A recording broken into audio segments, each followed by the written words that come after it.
છેલ્લો દુહો હજી ચોપડી ખુલ્લી રાખજો. છેલ્લો દુહો શાંતિથી 3 વાર બોલવાનો છે, એટલે તમને 3 ગણું ફળ મળે. સમજીને છેલ્લો દુહો જે છે, સકલ સુમંગલદાયક રઘુનાયક ગુણગાન સાદર સુનહી તરહી ભવ સિંધુ વિના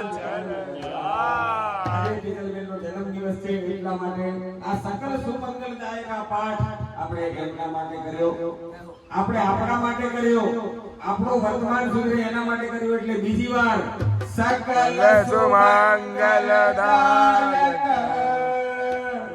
રઘુનાયક ગુણગાન સાદર સુનહી તરહી ભવ સિંધુ વિના એવું નહીં કે કદાચ પાઠ કરે એને જ ફળ મળે. જે કોઈ સાંભળે એને પણ સાદર સુનહી તે તરહી.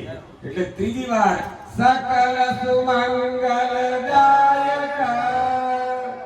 રઘુનાયક ગુણગાન સાદર સુનહી તે તરહી ભવ સિંધુ વિના જલ સિંધુ નદી કિનારે રહેવાવાળા હિન્દુ એવા સિંધુ વિના જલજાન એવા સકલ સુમંગલદાયક રઘુનાયકના વંશજો જે કોઈ આ પાઠ સાંભળે છે એને પણ એટલું જ ફળ મળે છે.